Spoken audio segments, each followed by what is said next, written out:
მოგესალმებით. დიდი მადლობა მობრძანებისთვის. დღევანდელი ლექცია ეძღვნება ქართული სამგალობლო ტრადიციის მეტად თვითმყოფად ფენომენს, ორიგინალურ ტრადიციას, რომელსაც ჩვენმა წინაპრებმა ჭრელები უწოდეს. ქართულ ენაზე ტერმინი ჭრელი მნიშვნელობა არის მრავალგვარი, ჭრელი, აჭრელებული, ეს ლექსიკონში ასეთი განმარტებებია, საკუთრივ ტერმინი უпроსტად ქართული სიტყვა ჭრელი რას წარმოადგენს? ფერადი, მრავალგვარი, ნაირფერი, ჭრელი, აჭრელებული. რა კომპოზიტში, როგორ სიტყვათ შეთანხმებაშიც არ უნდა გამოიყენებოდეს ჭრელი, ის ყოველთვის ნიშნავს სხვადასხვა ერთეულებისაგან შემდგარ სიმრავლეს, რომელიც ქართველისთვის რიგ შემთხვევებში გარკვეულ ესთეტიურ სილამაზესთანაც არის დაკავშირებული. მაგალითად, ჩვენ ვამბობთ ხოლმე გადაჭრელებული ყვავილები ან მინდორზე, ხომ? და გალობასთან მიმართებაში ტერმინ ჭრელს არაერთგვაროვანი მნიშვნელობა აქვს, რადგან ჭრელი სხვადასხვა რიგი, სხვადასხვა ტიპის გამოვლინებების სახელწოდებად გამოიყენება. და ეს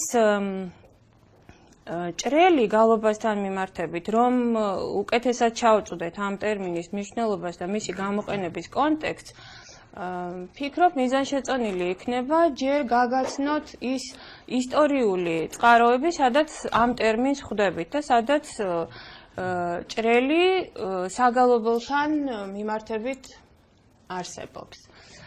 ეს გახლავთ მე-17-მე-19 საუკუნეების საგალობელთა ხელნაწერები, რომლებშიც არის ჩართული ფრაგმენტები საგალობელთა ჯგუფისა სახელწოდებით ჭრელთა ნუსხა.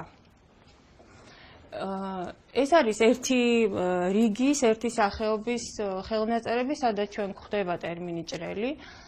ეს მეორე, ასე ვთქვათ, რიგის ტიპის ისტორიული წყაროები, ეს არის საგალობელთა სანოტო ხელნაწერები, რომელიც ჩვენამდე მოღწეულია მე-19-მე-20 საუკუნეების დასაწყისში ნოტებზე, როდესაც მოხდა საგალობელთა ჩაწერა, იმ დროინდელი ხელნაწერები, სადაც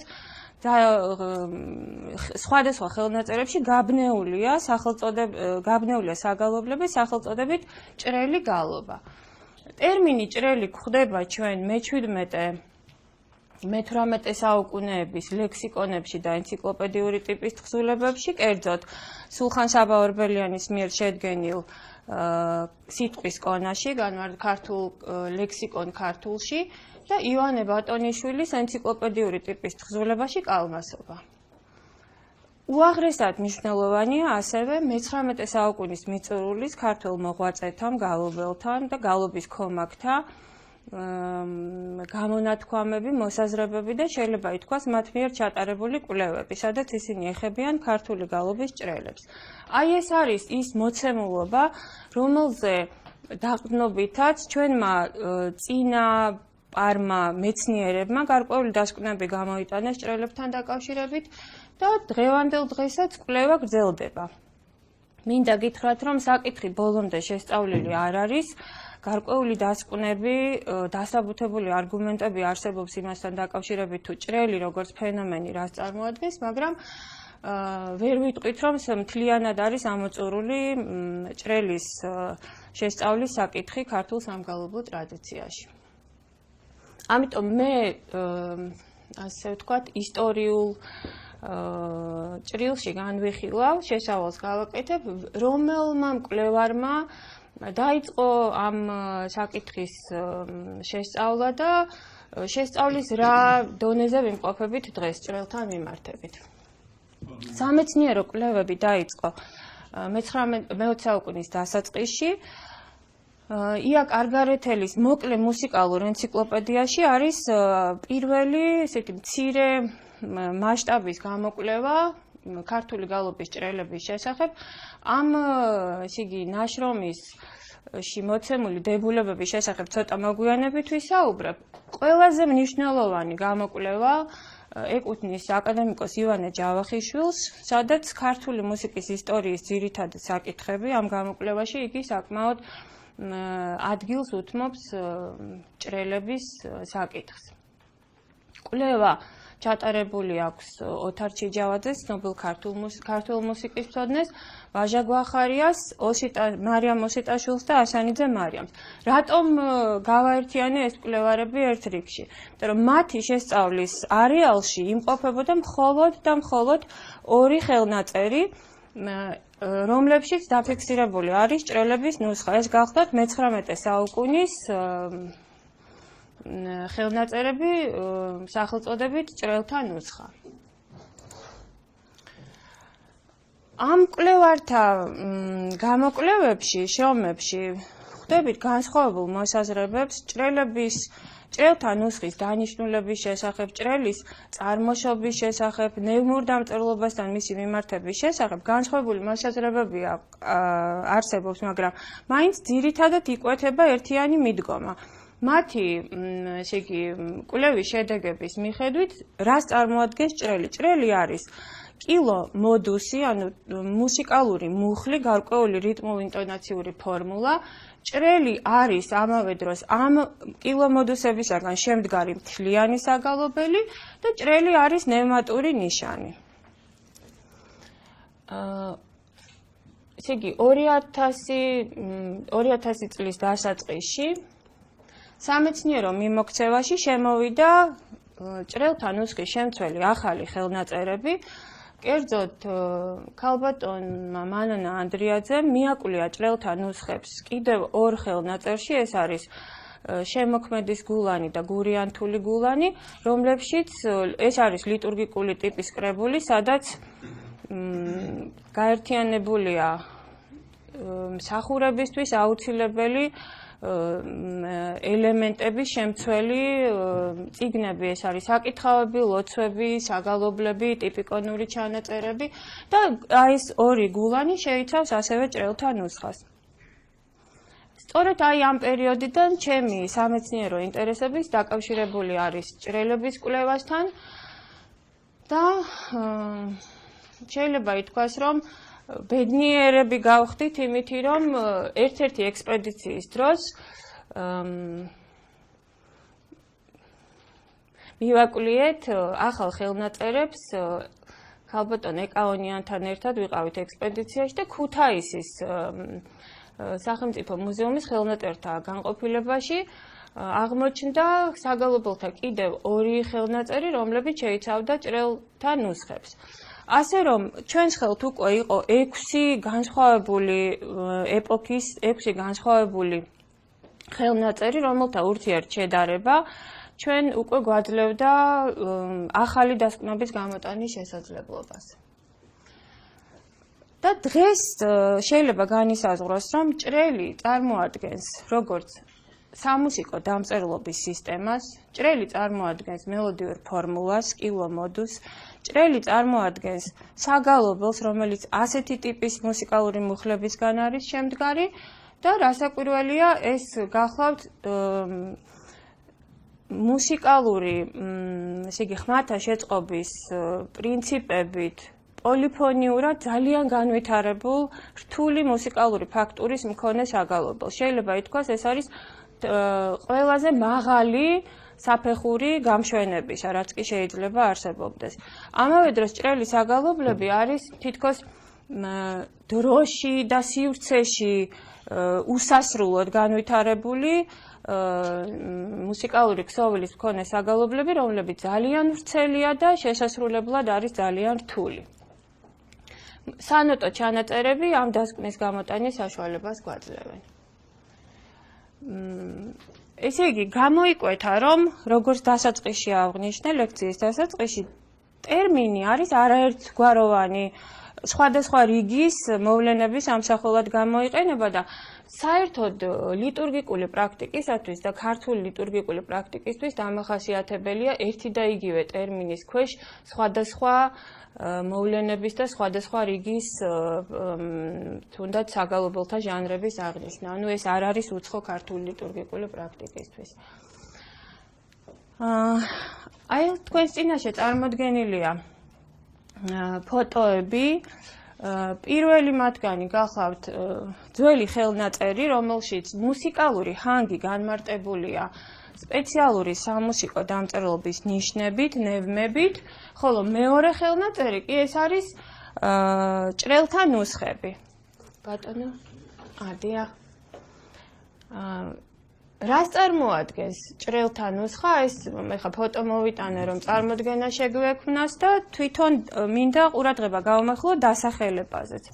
ნუსხა ეს სახელწოდება მე-16 საუკუნის შემდგომ ძეგლებში გვხვდება ჩვენ როგორც ჩამონათვალის ან აღწერილობის მნიშვნელობით. აი მაგალითად იურიდიულ აქტებში გვხვდება ჩვენ ნუსხა, გარკვეული აღწერილობა მდგომარეობისა, საეკლესიო ნივთებისა, გარკვეული იურიდიულ დოკუმენტზე ხელმომწერი პირებისა. ხოლო ჭრელთა ნუსხა ამ სიტყვათ შეთანხმებაში ნიშნავს სავარაუდოდ ჭრელი მუხლებისაგან შემდგარი საგალობლების ერთობლიობას, აღწერილობას და თუ გნებავთ ჩამონათვალსაც.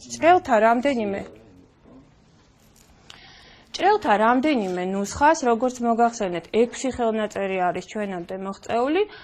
ნუსხის დასასრულს ახლავს ასეთი დასახელება ჭრელთა გვარნი და მოჰყვება მას ჩამონათვალი კილომოდუსებისა.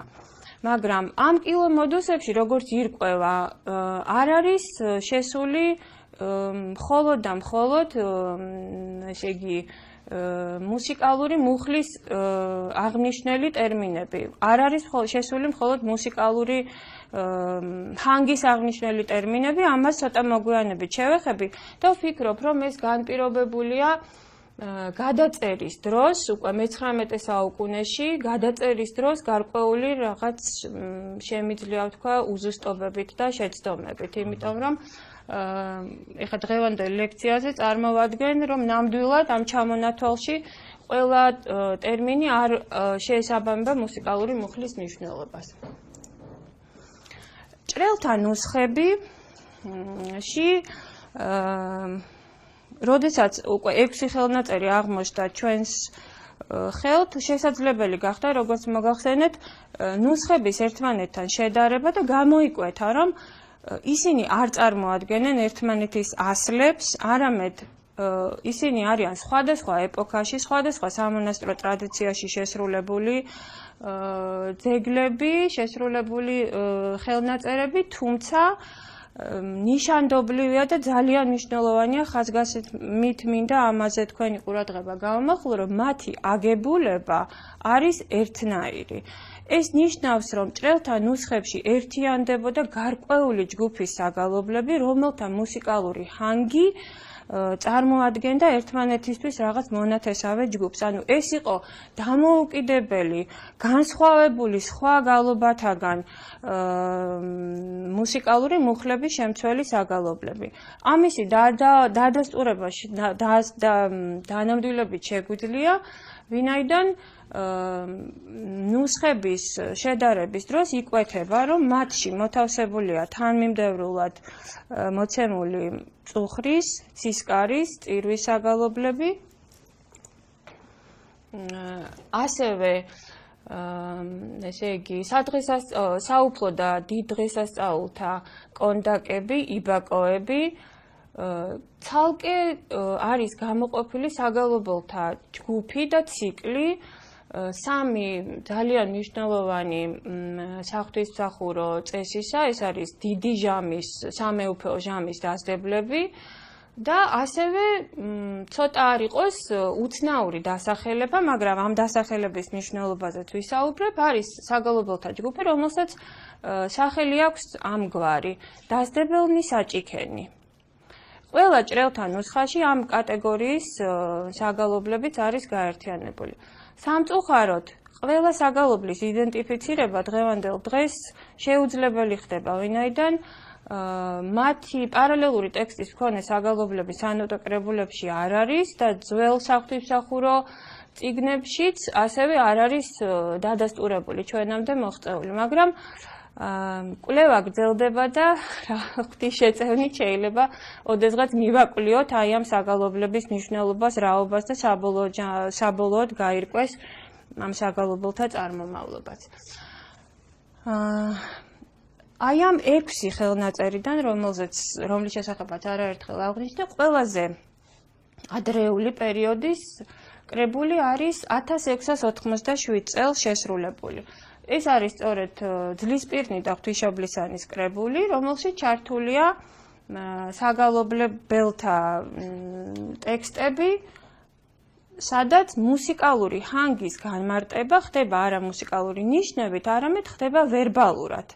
ვერბალურ განმარტებებში მოცემულია როგორც მინიშნება სხვა საგალობლის სიტყვიერ ტექსტზე, სხვა საგალობლის სიტყვიერი ტექსტის ფრაგმენტზე, ან მინიშნება არის რომელიმე მუსიკალურ კილოზე. ჩვენ ხვდებით, რომ ის არც ერთი საგალობლის დაუშვათ ძლისპირის ტექსტიდან ამონარიდი არ არის, არამედ არის მითითება რაღაც კონკრეტული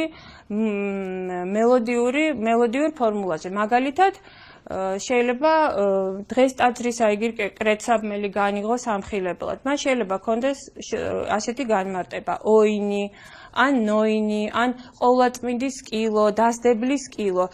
აი ამ სიტყვას შეთანხმებიდან იკვეთება, რომ ამ ესე იგი განმარტების ქვეშ იგულისხმება კონკრეტული მელოდიური ფორმულა, რომელიც მგალობელის მეხსიერებაში არსებობდა და როგორც კი ამ დასახელებას იგი წაიკითხავდა, მას მაშინვე თავის მეხსიერებიდან ამოუტივტივდებოდა ეს ჰანგი. ჩვენ ვიცით, რომ საერთოდ როგორც ნევნური დამწერლობის სისტემა, ასევე ესეთი ვერბალური განმარტების სისტემები, ეს სისტემები ზეპირ ტრადიციასთან ერთად არსებობდნენ, ვინაიდან მათში არ ხდება ჰანგის ზუსტი დაფიქსირება, არამედ ისინი ასრულებდნენ უკვე ნაცნობი ჰანგის გახსენების ფუნქციას მგალობელისთვის. სწორედ ასეთი დანიშნულების კრებულები არის ჭრელთა ნუსხები, სადაც განმარტებები ჩვენთვის თითქოს ძალიან რთული, მართლაც როგორც ივანე ჯავახიშვილი აღნიშნავს,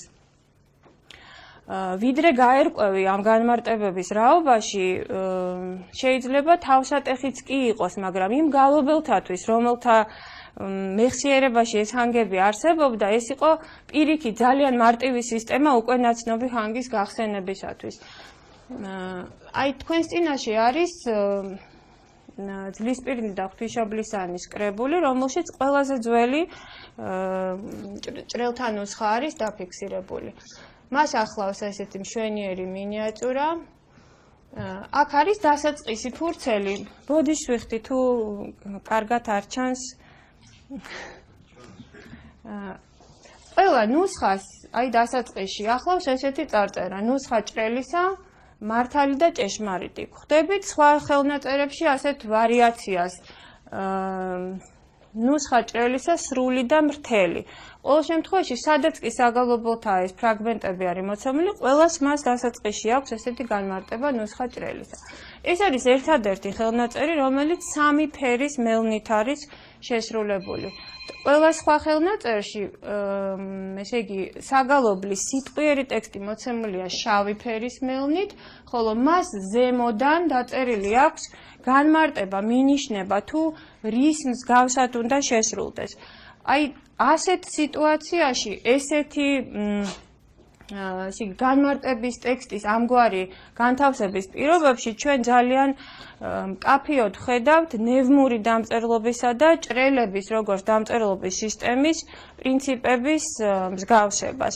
როგორც ერთ-ერთ სლაიდში ვნახეთ ჩვენ, ვერბალური ტექსტი მოცემულია, საგალობლის ლოცვითი ტექსტი მოცემულია შავი ფერის მელნით, ხოლო მუსიკალური ნიშნები, რომლებიც განმარტავენ საგალობლის ჰანგს, დასმულია მის ზევით.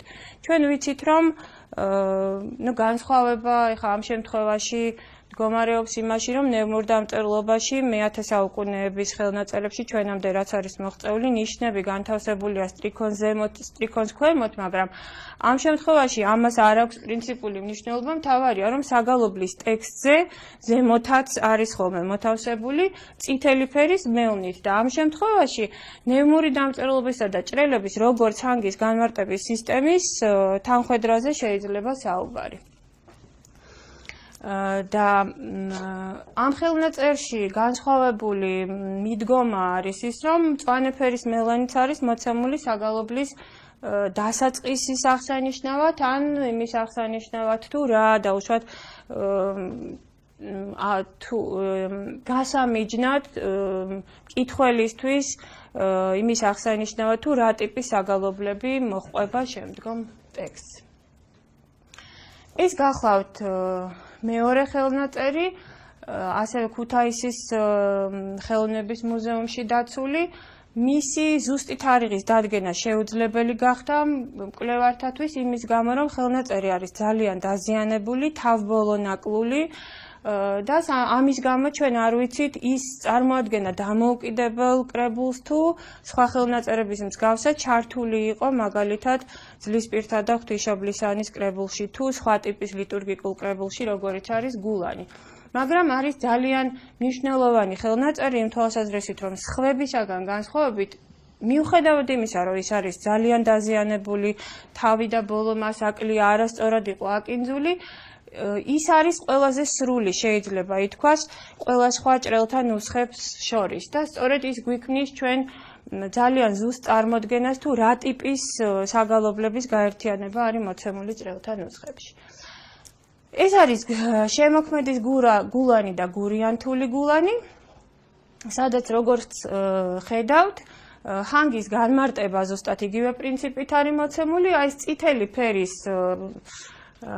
ტექსტები, ეს ყველაფერი არის გალობლისთვის მიმანიშნებელი თუ რის მსგავსად უნდა იგალობოს. ორივე მათგანი შესრულებულია მე-18 საუკუნეში. და შედარებით გვიანი პერიოდის, ეს გახლავთ მე-19 საუკუნის ხელნაწერები, უკვე ნუსხურით შესრულებული, ერთ-ერთი მათგანი არის ალბათ ბევრისთვის ცნობილი ფიტარეთის ძლისპირნი, ამ სახელწოდებით ცნობილი კრებული, რომლის დასაწყისშიც მოცემულია ძლისპირები მუსიკალური ნიშნებით თურთ, ხოლო მეორე ნაწილში კი არის მოცემული ჭრელთა ნუსხა. მე როდესაც აღვნიშნე, რომ გარკვეულ უზუსტობას აქვს თქო ადგილი ჭრელთა ნუსხების ჩამონათვალში ხელნაწერის ბოლოს, გარდა იმისა, რომ ეს დაადასტურა პარალელური ტექსტების მქონე ხელნაწერების შესწავლა, ამასთანავე, აი თუნდაც დასაწყისი, ასე ვთქვათ, სათაურად გამოტანილი ტექსტი ჩვენ გვაძლევს იმის ფიქრის საფუძველს, რომ ეს არც თუ ისეთი ზუსტი, ასე ვთქვათ, ტექსტი არის და გადამწერის მიერ გარკვეული ხარვეზები იქნა დაშვებული. აი იკითხება, ნუსხა ჭრელისა სრული და მრთელი უცხო 3 კილო განუხრწნელადზე. სათაურად არის გამოტანილი ეს ტექსტიც უცხო 3 კილო განუხრწნელადზე. სინამდვილეში კი აი ეს უცხო 3 კილო განუხრწნელადზე სხვა ჭრელთა ნუსხებში არის განმარტება კონკრეტული საგალობლის მუსიკალური მუხლის. აქ კი სახელწოდებაში არის. ანუ აქედან ჩანს თითქოს რომ მექანიკურად მოხდა გადაწერა. ამიტომ რამოდენიმე არგუმენტის დაგროვების შემდეგ შეიძლება ითქვას, რომ აი ეს მე-19 საუკუნეში შესრულებული ხელნაწერი არ არის ისეთი ზუსტი, როგორც უფრო ადრეული პერიოდის ხელნაწერები. მე-19 საუკუნეში არის ასევე შესრულებული ძლისპირნი იოანე ბატონიშვილის კოლექციიდან. ეს ორი ნუსხა ერთმანეთს არათუ შედგენილობით, არამედ საგალობელთა თანმიმდევრობითაც ემთხვევა, ამიტომ შეგვიძლია ვიფიქროთ, რომ ისინი ერთმანეთის ასლს წარმოადგენენ. ამრიგად, ჩვენს ხელთ არის 6 ხელნაწერი. კიდევ ერთხელ რომ შევაჯამოთ, რა მასალა მოგვეპოვება და რა გვიქმნის წარმოდგენას ჭრელთა ნუსხების შესახებ. 2 ქუთაისური ხელნაწერი, შემოქმედისა და გურიანთული გულანი, ბატონიშვილის ძლისპირთა კრებული და ფიტარული ძლისპირთა კრებული. ეხლა მინდა გადავიდე საკითხზე, უფრო ჩაუღრმავდე თუ როგორ არის მოცემული საგალობლის ჰანგი, საგალობლის მუსიკალური ჰანგის განმარტების პრინციპებს შევეხო და უფრო დეტალურად აღვნიშნო, რა ტიპის განმარტებებს ხვდებით. კიდევ ერთხელ შეგახსენებთ, რომ ნუსხების შედგენილობა არის ერთნაირი, აი ეს არის ის ჟანრები, რომლებიც ჩვენ გვხვდება ჭრელთა ნუსხებში. შეამჩნევთ ალბათ, რომ აქ არ არის მოცემული ძლისპირები, არ არის მაგალითად ოხითანი, ტროპებს რომ უწოდებთ ჩვენ. ესე იგი, აქ არის ყველა ნუსხაში გარკვეული ნიშნის მიხედვით გაერთიანებული საგალობლები. როგორი განმარტების პრინციპები გვხვდება ჭრელთა ნუსხებში?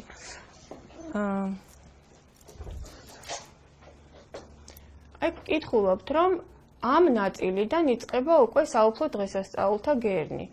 ძლისპირი, უпростоრად საგალობლის სიტყვიერი ტექსტი მოცემულია შავი მელნით და მის თავზე კი ჩვენ გვაქვს განმარტება, მაგალითად სიყრმითგანი, ძვანან მე.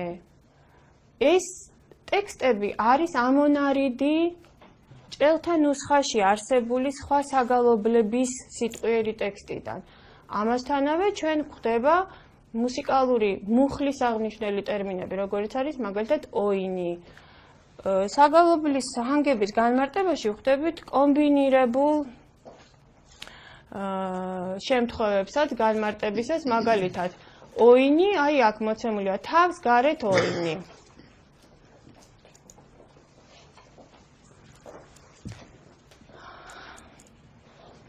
განმარტებების შესწავლის დროს აღმოჩნდა, რომ რიგ შემთხვევებში საგალობლის ტექსტი, საგალობლის ჰანგი მოცემულ სიტყვიერ ტექსტზე, რაც უნდა მგალობელმა იგალობოს, განმარტებულია იგივე სიტყვიერი ტექსტით, რაც უпростоრად მუსიკალური მუხლის განმარტებად აღებულია თავისივე სიტყვიერი ტექსტი. მაგალითად, აი აქ მაგალითად, თაყვანისთვეთ ნათლის ღებასა, ასე გრძელდება ტექსტი. და მის თავზე მოცემული განმარტება არის იგივე, თაყვანისცემთ. ეს რას ნიშნავს, რომ მოცემული, ესე იგი, განმარტების ქვეშ ნაგულისხმევი მუსიკალური მუხლი, მოდუსი, იმდენად გავრცელებული, ჩამოყალიბებული იყო უკვე მგალობელთა მეხსიერებაში, რომ მას დამატებითი ახსნა აღარ ჭირდებოდა. და ასეთი შემთხვევები არის ძალიან ბევრი. დღეს ჩვენთვის ამ განმარტებების უკან რა კონკრეტული ჟღერადობის მუსიკალური მუხლები იყო, ამისი დადგენა ძნელია, მაგრამ ჩვენ შეგვიძლია თვითონ ამ მოცემულობით ვიმსჯელოთ განმარტების სისტემაზე და ტიპზე. ვიმსჯელოთ იმის თაობაზე, რომ მე-17 საუკუნეში ეს ძალიან წყობრ სისტემას წარმოადგენს, ჩამოყალიბებულს, რადგან ასეთი ტიპის განმარტებით გალობელისთვის ეს არის ძალიან მარტივად მისახვედრი თუ რა უნდა იგალობოს მან. აი აქ მაგალითად გვაქვს დიდება მაღალთა, შინა. საგალობლის სიტყვიერი ტექსტი და მისი განმარტება ერთი და იგივე ფრაზით არის მოცემული, ან გნებავთ აქ უსჯულოთა მათ. აქეთ მხარეს მოცემულია უკვე უფრო უკეთესად რომ დავინახოთ, რა ტიპის განმარტებები გვხვდება. საერთოდ მინდა გითხრათ, რომ ძალიან რთული იყო ამ ტექსტების ამოკითხვა, იმიტომ რომ დაქარაგმებულია ბევრი და ვიდრე შედარება არ მოხდა სხვადასხვა ტექსტისა, აი ამ გაშიფრა არის ძნელი და არ ვიცი, ესეთი იდეა გამიჩნდა, რომ სრულად ტექსტები სრულყოფილად ბოლომდე გაშიფრული არ არის და ვიფიქრე ასეთი რამ, რომ ჩვენი სტუდენტების ჩართვა შეიძლება და მათი მონაწილეობით ეს ტექსტები რომ სრულყოფილად გახდეს ხელმისაწვდომი ხელნაწერებში არსებული და დაფიქსირებული, რაც სამომავლო კვლევასაც ეს ძალიან შეუწყობს ხელს. ესე იგი, სამეცნიერო კვლევებიდან ჩვენ ვიცით, რომ მუსიკალური ნიშნების სიტყვიერ ტექსტზე განთავსების უცდომელობას და სიზუსტეს ძალიან დიდ მნიშვნელობას ანიჭებდნენ ჰიმნოგრაფები.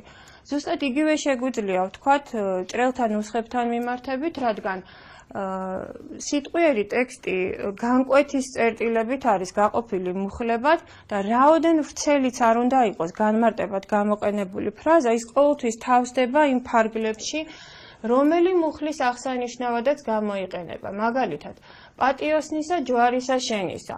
აი მთელი ეს განმარტება ახლავს მოცემული სიტყვიერი ტექსტი, როგორ ჰანგზე უნდა იგალობოს გალობელმა და განმარტებაში ნახეთ როგორ არის კომბინირებული. ცოტა თავის სიყრმითგანი მერმე მოვედი თაყვანის ცეთისა შემოვა, დასდებლის კილოზე გათავდება.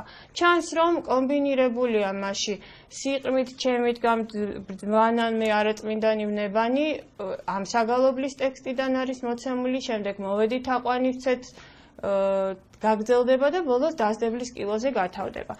აი საგალობელთა განმარტებებმა გვიჩვენა რომ ძალიან ხშირ შემთხვევებში საგალობლის დამაბოლოებელი მუხლის მნიშვნელობით არის გამოყენებული დასდებლის კილო.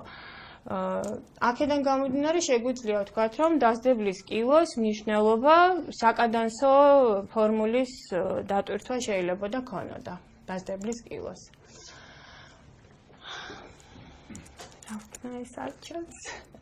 კარგით, არა უშავს ეს კარგად არ ჩანს, მაგრამ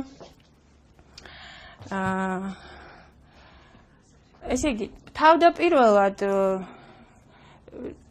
ჭრელთა ნუსხებში არსებული განმარტებები, აი პირველი შეხვედრისას, არის ძალიან დამაბნეველი და იქნება შთაბეჭდილება, რომ უზარმაზარი სხვადასხვა მნიშვნელობის მუსიკალური ჰანგები აღინიშნება ამ სხვადასხვა ტექსტებით, მაგრამ ერთმანეთთან შედარების დროს და აი დეტალური ანალიზის დროს ირკვევა, რომ ერთი და იგივე მუსიკალური მუხლის განმარტებად ერთსა და იგივე ხელნაწერში შეიძლება სხვადასხვა სიტყვიერი ტექსტი იყოს გამოყენებული. აი ამ კონკრეტული მაგალითის საფუძველზე მაგალითად შობის იბაკოს ერთ-ერთი ფრაგმენტი თანადამ წყემსთა. განმარტებულია ერისა მისთვის შენისა. ეს არის წმინდა ნიკოლოზის კონდაკიდან ტექსტი აღებული, ხოლო წმინდა ნიკოლოზის კონდაკში ეს სიტყვიერი ტექსტი, რომელიც აქ განმარტებად იყო გამოყენებული, თავის მხრივ განმარტებულია მღვდელთა ხარბწყინვალე. შემდეგ მღვდელთა ხარბწყინვალე ისევ წმინდა ნიკოლოზის კონდაკში განმარტებულია რამე თუ შენ გესავთ. რამე თუ შენ გესავთ, ასევე ახლავს განმარტებად ქვაფსაშინა გამოუთქმელოთ შობის იბაკოს ტექსტი იოანეს შობის კონდაკში, რომელმან იორდანეს იგი ნათელსნა, ქრისტეს წინამორბედსა. გამოდის, რომ აი ამ ცხრილში მოთავსებული ყველა განმარტება ერთი და იგივე ჰანგის მნიშვნელობა, ერთი და იგივე ჰანგს გულისხმობდა. მაგრამ მაშინ იბადება კითხვა, ეს ხომ ძალიან ართულებს. ხომ უფრო ადვილი იქნებოდა გალობელისთვის რაღაც ერთი ინვარიანტის მითითება იმისთვის, რომ ეს იქნებოდა უნივერსალური, რომელიც ყველა შემთხვევაში აი ამ ჰანგზე მინიშნების ამ ჰანგზე მიანიშნებდა მგალობელს. მაგრამ ჩვენს თავდაპირველად ესეთი ფიქრი გაგვიჩნდა, რომ ეს ბევრად უფრო რთულია, დამაბნეველია. მაგრამ როდესაც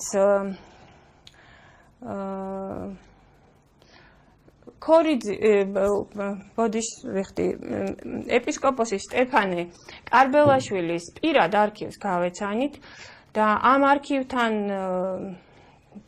მუშაობის შესაძლებლობა სვიმონ ჯანგულაშვილმა მოგვცა, იგი სწავლობდა ამ არქივს და როდესაც ნახა, ესე იგი, მასალა ამსახველი იმისა, თუ როგორ ცდილობდა კარბელაშვილი ჭრელების იდენტიფიცირებას მუსიკალური ასე ვთქვათ, საგალობლის ტექსტების მეშვეობით, ხომ და სვიმონმა კი იცოდა, რომ მუშაობდი ჭრელებთან დაკავშირებით, მან მაშინვე ეს მასალა ამ საქმის კურსში ჩამაყენა ამის შესახებ.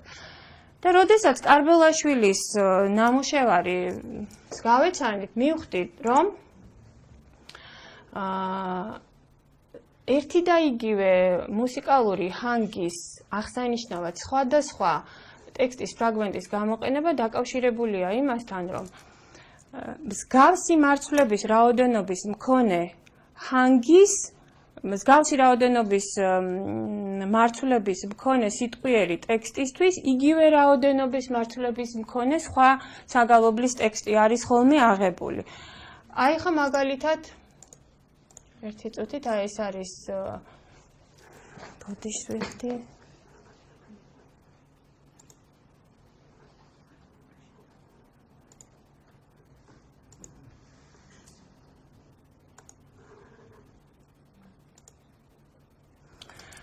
ეს არის კარბელაშვილის ნაშრომის შედეგები, რომელსაც ჩვენ ყველანი კარგად ვიცნობთ, გამოქვეყნებული მის მიერ გაშიფრული ჭრელების დასახელების ქვეშ რა მუსიკალური მუხლები იგულისხმება ცისკრის შესავალში, მას ეს გამოქვეყნებული აქვს, მაგრამ ბევრად უფრო საინტერესო აღმოჩნდა არქივი, რომლის შესწავლამ სწორედ ჩვენ მიგვიყვანა იმ აზრამდე და დასკვნამდე, რომ როდესაც მსგავსი რაოდენობის მარცვლები გააჩნიათ სხვადასხვა საგალობლის სიტყვიერ ტექსტს და ისინი ერთანგზე იგალობება, ისინი ურთიერთგანმარტავ ტერმინებად გამოიყენება და ბევრად უფრო ადვილია ამ შემთხვევაში მგალობლისთვის მისი სიტყვიერ ტექსტზე მორგება. აი ეს გახლავთ ვასილ კარბელაშვილის არქივიდან მისი ნამუშევარი, სადაც საგალობლის სიტყვიერი ტექსტი დაყოფილია მუხლებად და თითოეულ მათგანს იგი სავარაუდო ჭრელის გვარს დააწერს ხოლმე. გაირკვა შემდეგი, რომ ამ იდენტიფიცირების დროს კარბელაშვილი პირველ რიგში მრავალმუხლიანი საგალობლის ანალიზს ახდენდა, რაც რასაკვირველია, თუ კი ერთი და იგივე ჰანგი ხშირად მეორდება საგალობელში, ამ დამთხვევის გამოვლენის მეტ შესაძლებლობას იძლეოდა.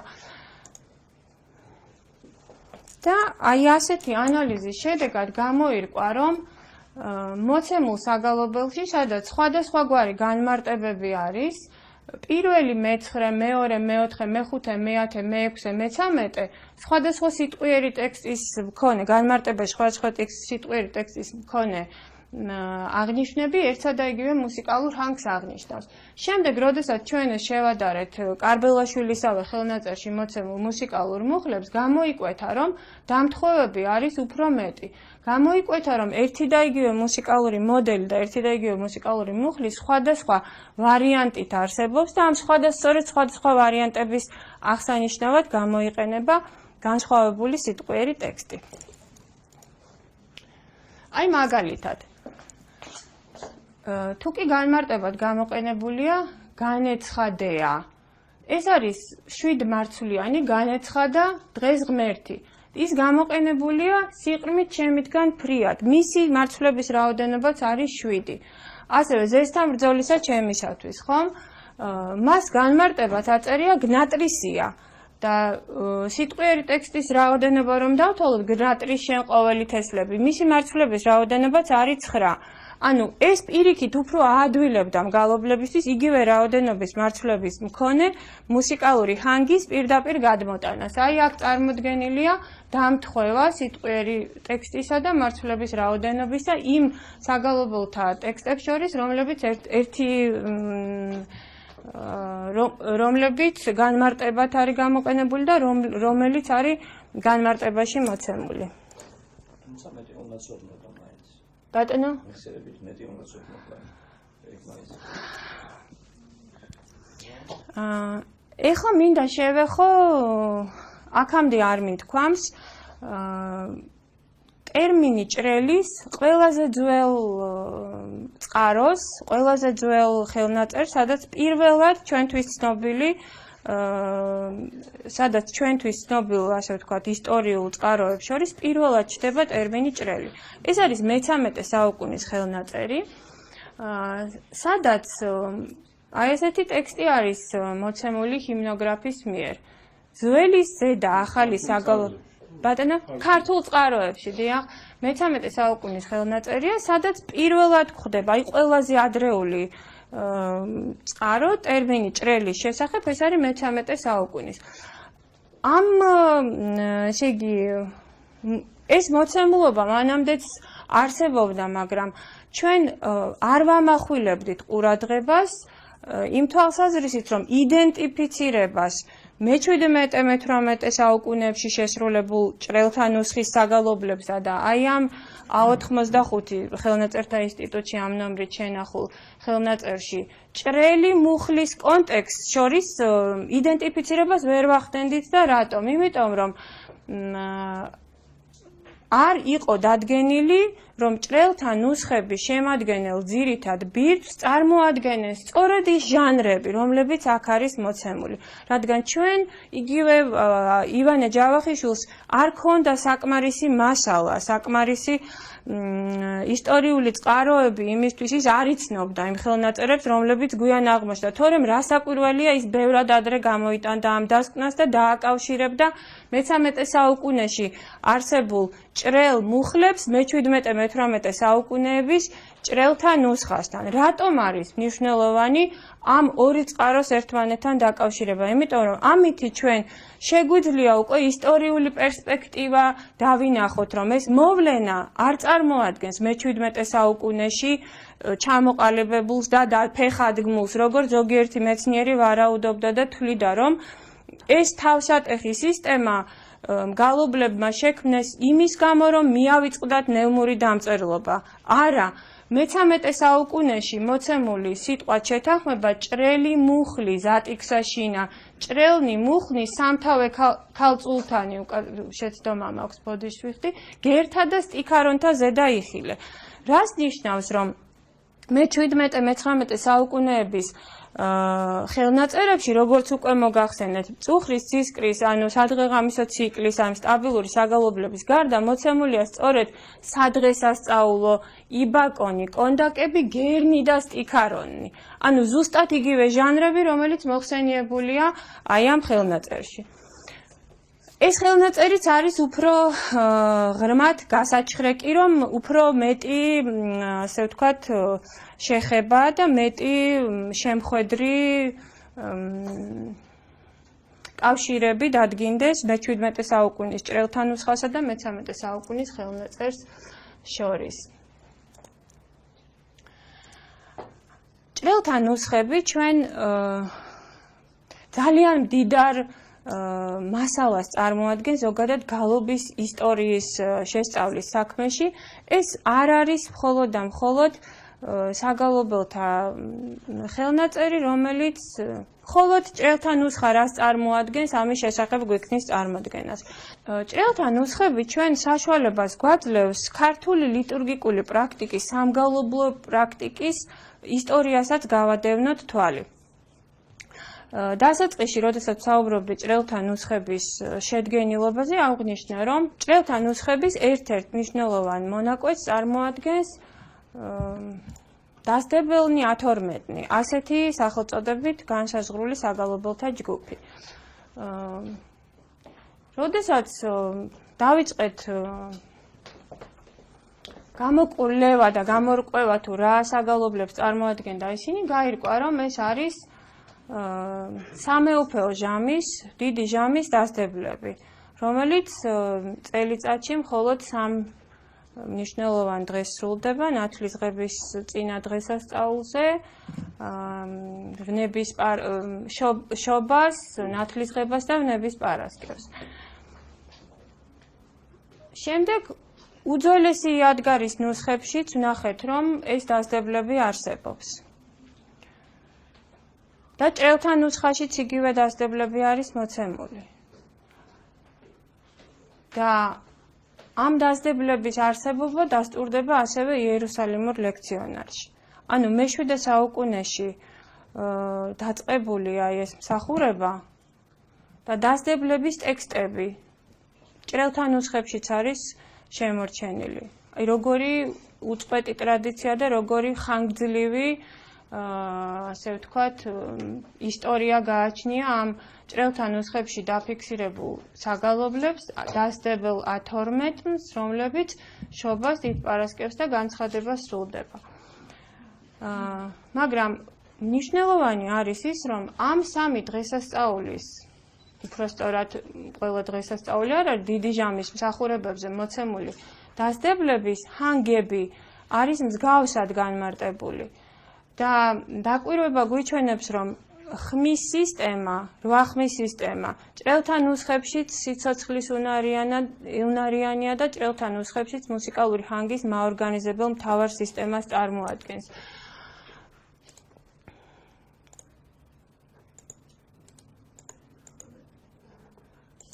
კაი ხა აღარ გადადის. ასე ხო? თვალსაჩინოებისთვის არ არის ძალიან ესეთი ესთეტიურად მომხიბლავი ეს ფერები, მაგრამ ვიზუალურად ჩვენ უკეთესად დავინახავთ ერთი ფერით მე აღნიშნული მაქვს ერთი და იგივე მუსიკალური ჰანგის მქონე სიტყვიერი ტექსტი. ჭრელთა ნუსხებში აი მაგალითად ეს არის დასდებლების თანმიმდევრობა უძველესი იადგარის ნუსხების მიხედვით, აქ კი მოცემულია იგივე დასდებლების თანმიმდევრობა ჭრელთა ნუსხების მიხედვით. და სიტყვიერი ტექსტები აბსოლუტურად ერთმანეთს ემთხვევა, უბრალოდ არის ოდნავი მონაცვლეობა და გადაადგილება ამ დასდებლებისა. და როდესაც ჩვენ ერთმანეთს შევადარეთ განმარტებები, აღმოჩნდა რომ ესე იგი ნების პარასკევის და განცხადების პირველი ჟამის პირველი დასდებელი განმარტებულია ერთი და იგივე სიტყვიერი ტექსტით.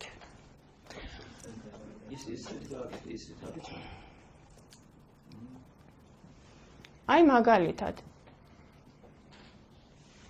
დღეს ტაძრისა იგი კრეცაბმელი გაიღო, ხომ? განმარტებულია დღეს წყალთა იგი. აქ კიდევ დღეს წყალთა იგი განმარტებულია დღეს ტაძრისა იგი. ფერებით აღნიშნულია ერთი და იგივე განმარტებები და ერთი და იგივე ჰანგები.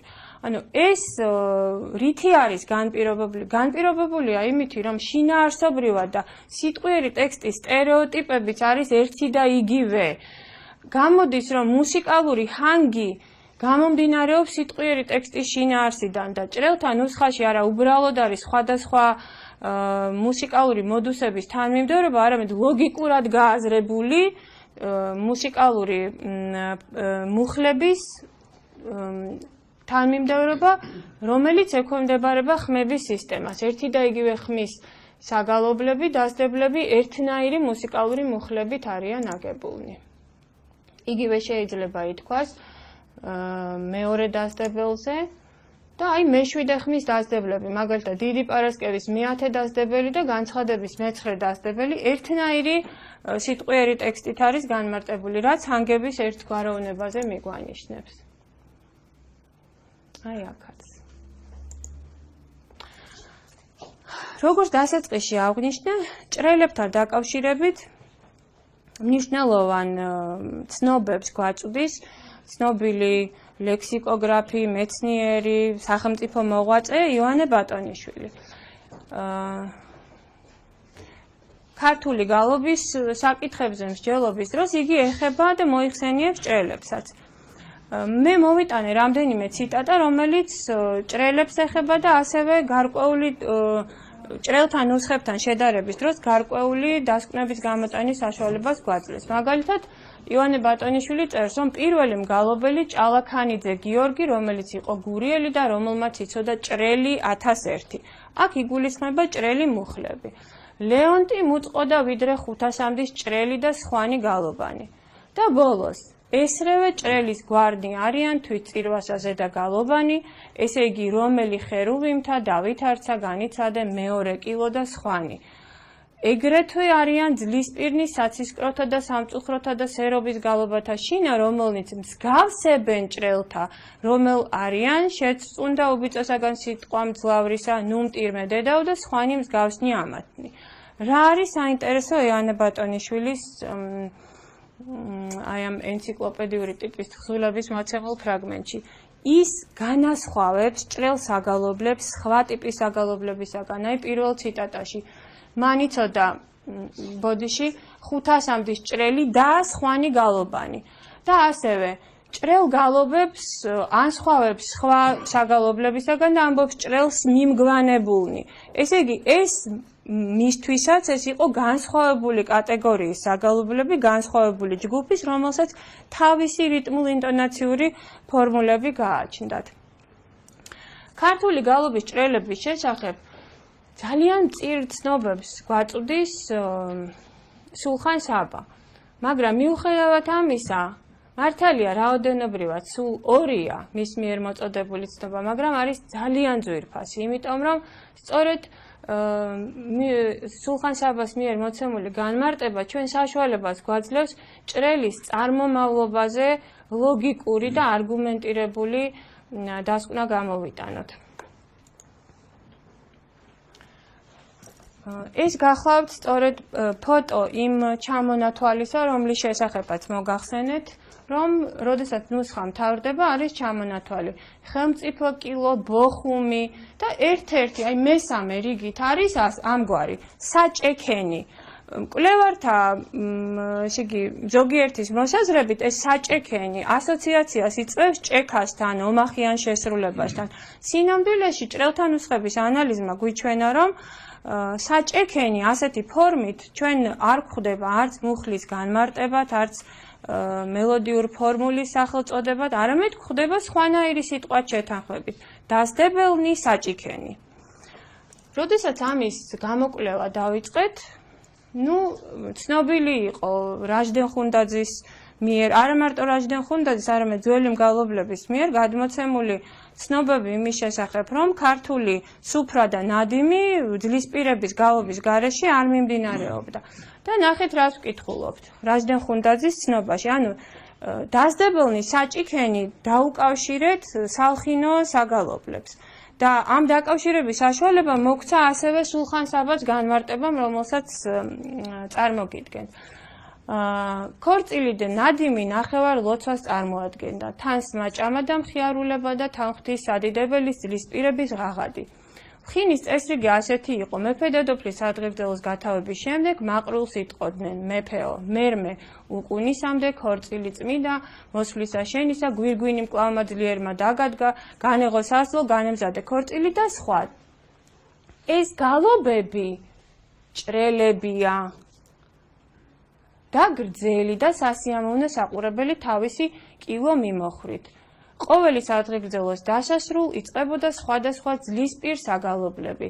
სადღეგრძელოებზე გალობა შეჩერებული იყო, ასე ამგვარად გრძელდებოდა ლხინი. ხუნდაძის ამ ცნობიდან რას ვიგებთ ჩვენ, რომ სალხინო საგალობლებს შორის იყო ჭრელი გალობები. სულხან-საბა ორბელიანის ლექსიკონში სიტყვა საჭიქე განმარტებულია ესე: გინა ჭიქით სამზადისი, გინა ჭიქის ადგილი, გინა ჭიქით სმაზე დასდებლის თქმა.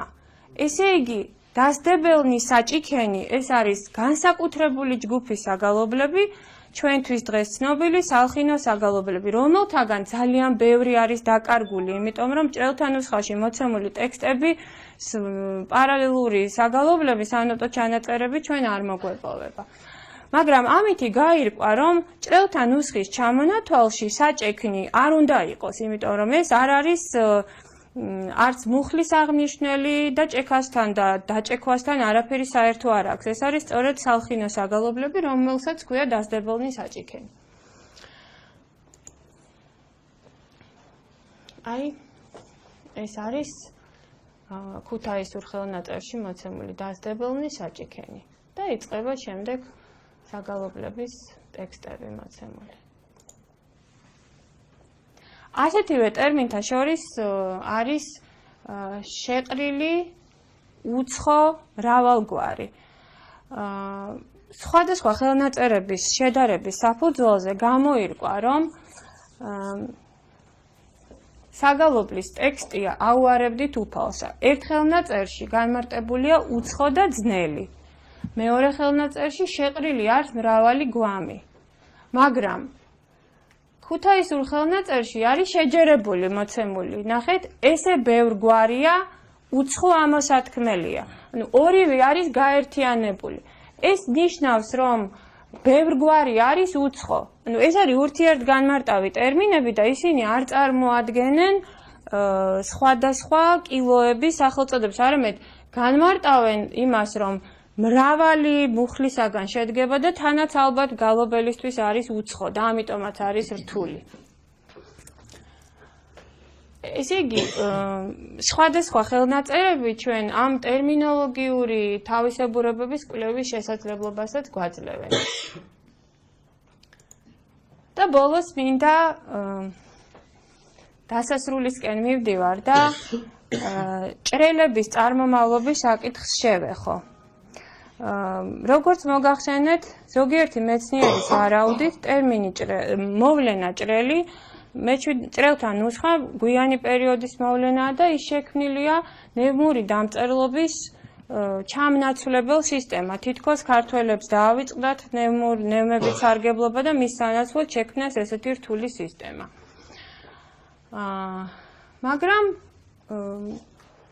შეგვიძლია ვთქვათ, რომ ეს ასე არ არის. პირველი არგუმენტი იმისთვის, რომ ეს ბევრად უფრო ძველი მოვლენაა, უკვე მოგახსენეთ, ეს არის მე-13 საუკუნის ხელნაწერი, სადაც დასტურდება ტერმინი ჭრელი და ჭრელი შეწყვილებულია მუხლთან და ისეთ მუხლებთან, ისეთ ჟანრებთან, რომლებიც მე-17-18 საუკუნეებში გვხდება და მეორე ძალიან მნიშვნელოვანი ცნობა არის ეს ამის შესახებ, რომ სულხან საბა განმარტავს სიტყვას თარა-ნანოს, როგორც ბერძენ გალობის ჭრელიდან გარდაუკეთებიათ ქართველ მომღერლებს, ბერძნულებ არის თურირე.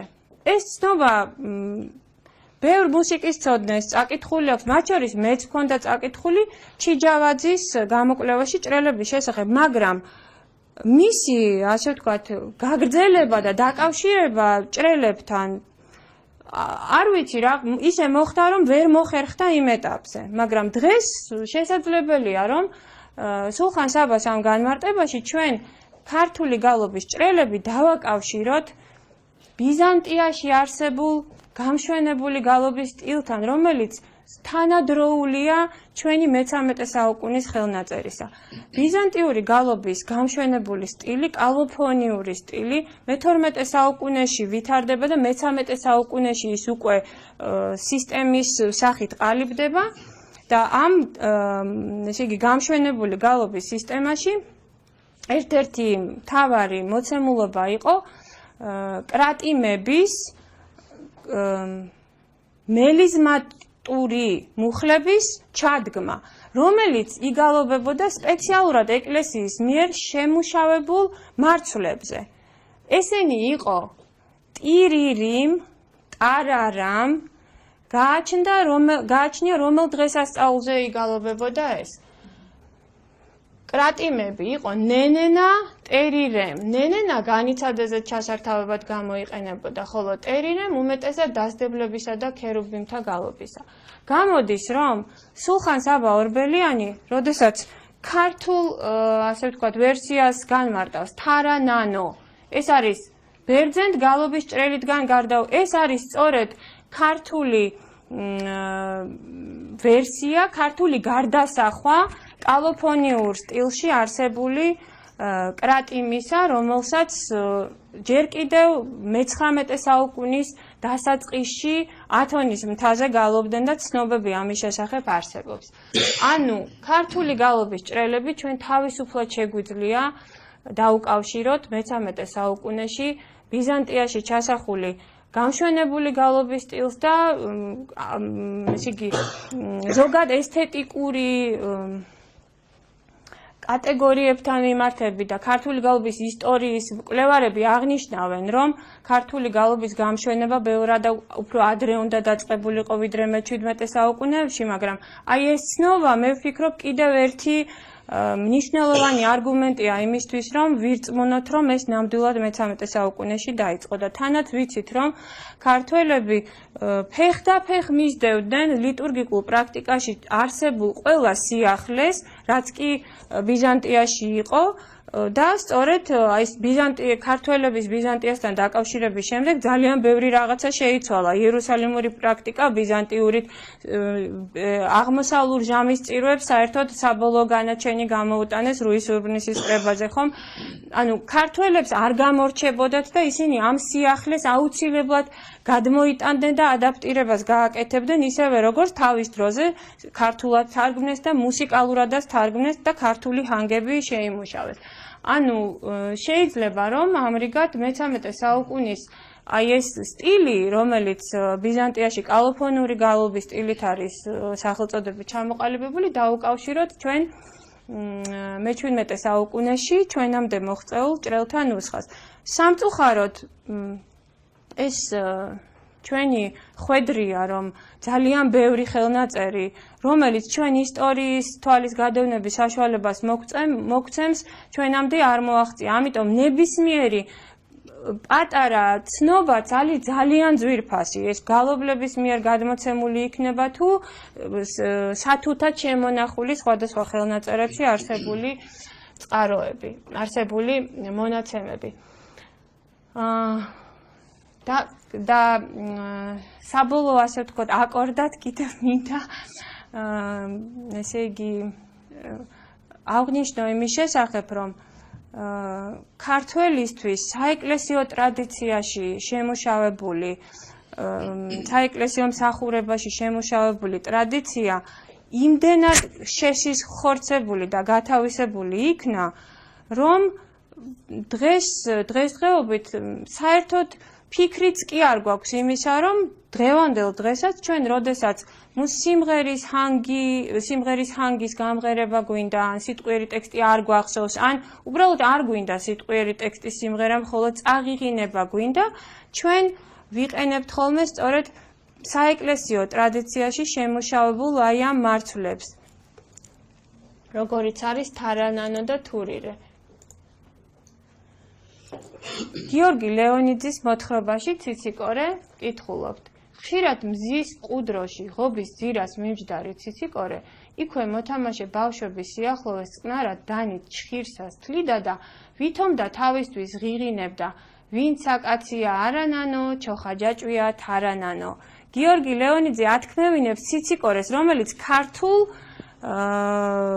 წარმოადგენს ქართველი კაცის ასე ვთქვათ სიმბოლოს, ხომ, ამ მოთხრობაში.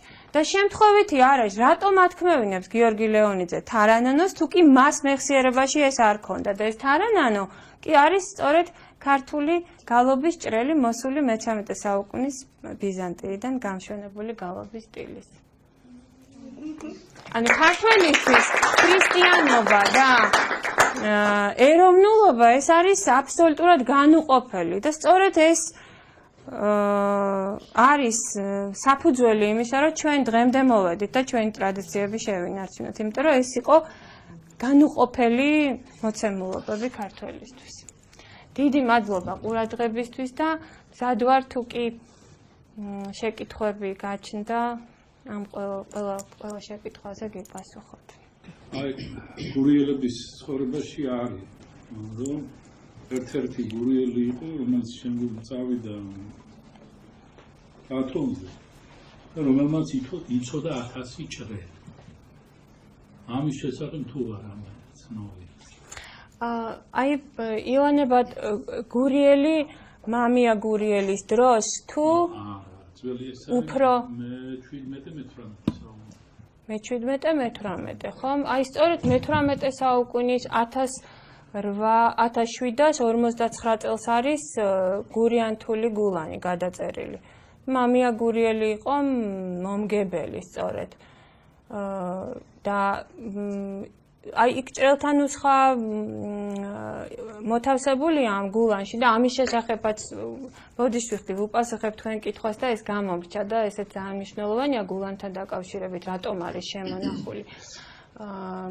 მაგრამ ივანე ბატონიშვილის ცნობა, რომელიც მოვიყვანე ხომ, იქ საუბარი არის, რომ ჭლაქონიძე გიორგი მიცოდა ჭრელი 1001. მაგრამ აი გურიელთან დაკავშირებით ამის შესახებ არ ხო ეს ამის შესახებ არ ვიცოდი. ესე იგი ჭრელთა ნუსხა, როგორც აღნიშნე, მოთავსებულია სხვადასხვა ტიპის ლიტურგიკულ კრებულებში და არის ასევე გულანებში. გულანი ეს არის ქართული ლიტურგიკული პრაქტიკის მიერ შემუშავებული კრებული, რომლის შესახებაც კორნელი კეკელიძე აღნიშნავდა, რომ მისი შეძენის ან შეკვეთის შესაძლებლობა მხოლოდ ძალიან დიდარ ეკლესიებს ჰქონდათ, იმიტომ რომ ეს იყო დიდ შრომასთან დაკავშირებული და როგორც ძვირფას განძს ისე ინახავდნენ. მაგრამ ბოლო დროის კვლევებმა აჩვენა, რომ ჩვენამდე მოღწეული გულანები და ჟამგულანები, უფრო მცირე მოცულობის ეს წიგნები, ისეთ ეკლესიებსაც ჰქონდათ, რომლებიც არაფრით არ გამოირჩეოდნენ. ანუ ძალიან მძლავრ მონასტერ ეკლესიებს არა, ჩვეულებრივ ბატონო მოკრძალებულ ეკლესიებსაც. და ბოლოს დროინდელი კვლევებიდან იკვეთება შემდეგი რამ, რომ გულანი თვითონ სახელწოდება და თვითონ მიზანი ეკლესიის მეშვეურებისა და მოღვაწეებისა იყო არა ის, რომ ეს როგორც რაღაც განსაკუთრებული ფუფუნების საგანი იყო, არამედ და განსაკუთრებული რუდუნებით და გულის ყურით შედგენილი კრებული, არამედ გულანში ათავსებდნენ ხო, გულანი იყო ძალიან დიდი მოცულობის, დიდი და ყოველდღიური პრაქტიკული დანიშნულებისთვის ის გამოსადეგი არ იყო. და გულანში ათავსებდნენ ისეთ მასალას, რომელსაც სათუთად შეინახავდნენ და რა ასე ვთქვათ, პრაქტიკაში გამოყენებული წიგნები ცვდებოდა ნელ-ნელა და შეიძლება რაღაცა დაკარგულიყო, ხოლო ეს იყო ისეთი ლიტურგიკული კრებული, რომელშიც ძალიან სათუთად შეინახავდნენ ლოცვებს, საგალობლებს, ტრადიციებს. და გულანებში შესული ჭრელთა ნუსხა, ხო, რადგან ჭრელთა ნუსხამ გულანშიც შეაღწია, ეს ნიშნავს, რომ აი ამ ტრადიციასაც ქართველები ძალიან უფრთხილდებოდნენ. ხო, და შემთხვევითი არ არის, რომ გულანშიც აღმოჩნდა ეს ჭრელთა ნუსხის შემცველი ეს ფრაგმენტი. მე მაქვს დიახ. არ ვიცი, შეიძლება ცოტა დამაგვიანდა და შეიძლება ისაუბრეთ ამასთან დაკავშირებით. თქვენ ახსენეთ, რომ ჭრელები ზოგადად დაკავშირებული არის გამშვენებულ გალობასთან. ხომ არ არის ჭრელები დაკავშირებული სადღესასწაულო ღვთისმსახურებასთან უპირატესად? შეიძლება ისაუბრეთ უბრალოდ ამასთან დაკავშირებით და მე გვიან მოვედი. ან ზოგადად რომელი ჟანრის საგალობლები და ღვთისმსახურების ის მონაკვეთები იგულისხმება ამ ჭრელებთან მიმართებაში? დედაინო, მართალი ბრძანდებით, გარდა ყოველდღიური სადღეღამისო ციკლის საგალობლებისა, უპირატესად შესულია სადღესასწაულო გერები, კონდაკები, იბაკონები, სტიქარონები და დასდებლები. განსაკუთრებით უფალო ღაღა ტყავსა ზედა. კი. საუფლო და დიდი დღესასწაულების აი ეს ჟანრები, ანუ ეს გამშვენებული საგალობლები სწორედ სადღესასწაულო მსახურებისთვის იყო სავარაუდოდ განკუთვნილი. ძალიან საინტერესო ლექცია. მე დამაინტერესა ძალიან. აი 4 განმარტება იყო თუ არ ვცდები.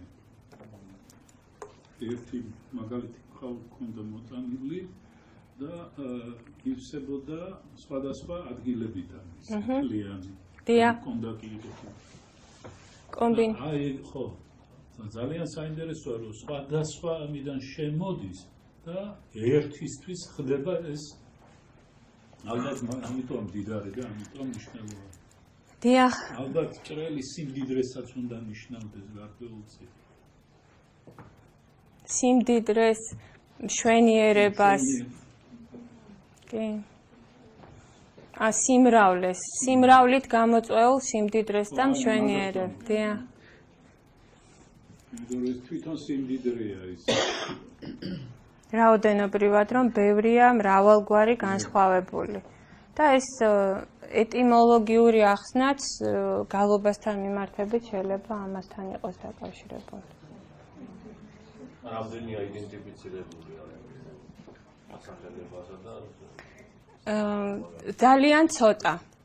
იმიტომ რომ აი მაგალითად მე პირადად მქონდა მცდელობა ჟამის დასდებლები შემედარებინა დასდებლებთან კერესელის მიერ ჩაწერილ ჟამის დასდებლებთან, მაგრამ იქ ყველა არ არის ჭრელი მუხლებისგან შემდგარი, ამიტომ ეს მცდელობა უშედეგოდ დამთავრდა, მაგრამ ჭრელი საგალობლები არის, აი გაბნეული არის, სისტემურად თავმოყრილი არ არის და ამიტომაც თქვი დასაწყისში, რომ ეს ну აი მართლა ძალიან ბევრი რამე არის კიდევ გასაკეთებელი, რომ ჭრელთა ნუსხებში მოცემული განმარტებების ქვეშ რა ჰანგები იგულისხმება ეს დადგინდეს, თუმცა ძალიან ბევრია და ეს სხვათა შორის კარბელაშვილს დაწყებული აქვს და გარკვეული იდენტიფიცირება მას გაკეთებული აქვს. ცისკარში ძალიან მცირე ნაწილი აქვს გამოტანილი ამ თავისი კვლევის შედეგებისა და არქივში კიდევ უფრო ბევრი არის.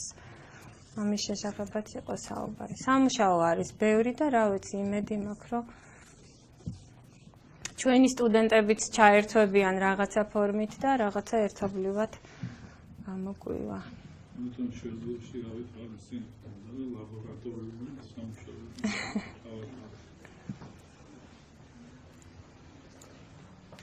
ჩვენთვისაც კარგია და ბერძნებისთვისაც, იმიტომ იმათ ჩვენზე მეტი აქვს დაკარგული, ჩვენ რაღაცას ვეხებით მაინც რეალურს.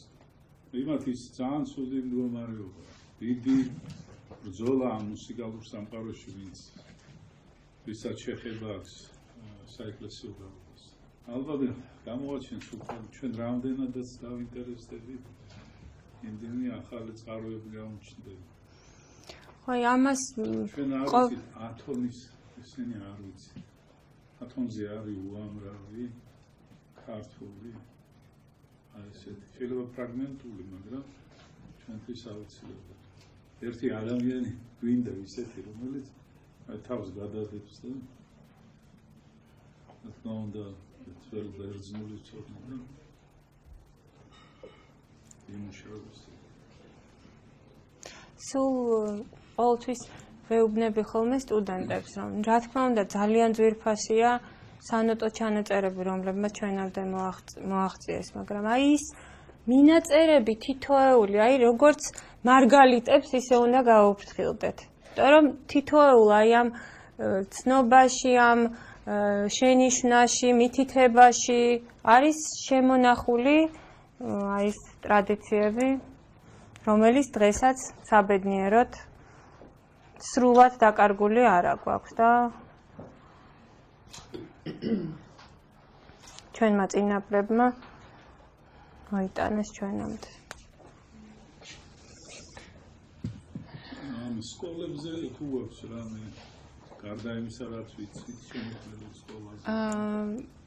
აი ეს ხელნაწერები სწორედ სხვადასხვა სამონასტრო სკოლების ტრადიციებს ასახავენ. გამომდინარე იქიდან, რომ შემოსულნი არიან შემოქმედის მონასტრიდან, ფიტარეთის მონასტრიდან, გელათის მონასტრიდან, აი ეს ყველაზე სრული რომ აღნიშნე და თავბოლო ნაკლული ხელნაწერი შემოსულია გელათიდან. და 1687 წლის ხელნაწერი ქუთაისური. მისი გადამწერად მოხსენიებულია მგალობელი იობი. შეიძლება ვიდრე წინამძღვარი გახდებოდა იობ ფიტარელის ხელითაც კი იყო შესრულებული, იმიტომ რომ ძალიან ზუსტია და ძალიან სისტემური არის სწორედ აი ამ ძველ ქუთაისურ ხელნაწერში მოცემული ეს ჭრელთა ნუსხა, რომლის გაცნობის დროსაც კარგად ჩანს, რომ ის შესრულებულია ამ საქმის ძალიან ღრმადმცოდნე ადამიანის მიერ, რასაც მოწიწებით და ბოდიშის მოხდით ვიტყვი, მაგრამ მე-19 საუკუნის ხელნაწერთან მიმართებით გაგვიჭირდება იგივეს თქმა, იმიტომ რომ იქ გარკვეული უზუსტობები არის უკვე გადაწერის დროს, მაგრამ აი ძველი ხელნაწერები ეს არის ძალიან მნიშვნელოვანი ამ თვალსაზრისით, რომ ჩვენამდე მათ მოაღწიეს. ესე იგი გამოდის, რომ დიდი მადლობა ამ კითხვისთვის, რომ ეხლა შესაძლებლობა მომეცა აღვნიშნო იმის თაობაზე, რომ სხვადასხვა სამონასტრო ტრადიციებს ისევე როგორც მუსიკალური დამწერლობის მოხაზულობის თვალსაზრისით განსხვავებული სისტემა გააჩნდა, სისტემა კი არა, არამედ ნიშანთა მოხაზულობის თავისი წესი გააჩნდა და ფორმა, ასეთი განსხვავებული განმარტების სისტემები ჰქონდათ. მაგალითად, შემოქმედის გულანში მოცემული განმარტებები, თქვენ სწორად რომ შენიშნეთ, რომ კომბინირებული იყო, ჯერ განმარტავს რას გავს და შემდეგ მითითებულია რას წარმოადგენს, რომელ კონკრეტულ ეს მხოლოდ შემოქმედის გულანში არის ასეთი ტიპის განმარტებები, ანუ ორმაგი. მინიშნება იმ საგალობელზე, რომელსაც წააგავს და მე კონკრეტული მუხლი არის მოცემული. ასეთი ტიპის განმარტები მარტო შემოქმედის გულანშია. აქედან გამოდის, რომ როგორც ნევნურ დამწერლობაში ერთი და იგივე ჰანგის სხვადასხვა ვარიანტები და ვერსიები არსებობდა და მისი გამოხატვისთვის სხვადასხვა გრაფიკული მოხაზულობები ვერბალური განმარტებებით სხვადასხვაგვარი ჰქონდათ, რომლის ქვეშაც ერთი და იგივე მუსიკალური ჰანგი იგულისხმება და ჭრელების კვლევამ ჩვენ ეს დაგვანახა, რომ ერთ ტრადიციაში შეიძლება არის მაგალითად სიტყვის აღთვისა მოცემული განმარტება და მეორე შემთხვევაში მაგალითად სიყრმითგანი. ამ დროს იგულისხმება ერთი და იგივე ჰანგები. კარგი. ესე იგი გვაქვს პერსპექტივა იმისა, რომ ჩვენ სრულად თუ არა რაღაც ყოველი სახე მივცეთ ჩვენს საქმიანობას. ძირითადად წყაროს რას იყენებთ ამ ძიებისთვის, ბიბლიოგრაფიებს იყენებთ, ხელნაწერთა ინსტიტუტის მასალებს, ბიბლიოთეკების რარიტეტის ეს არის ხელნაწერები. ეს არის როგორც აღნიშნე, მე-17 საუკუნის ორი ხელნაწერი, მე-18 საუკუნის ორი გულანი და მე-19 საუკუნის ბატონიშვილისა და ფიტარული ძვისპირის ხელნაწერი. ეს მასალა გვაქვს მხოლოდ და მხოლოდ.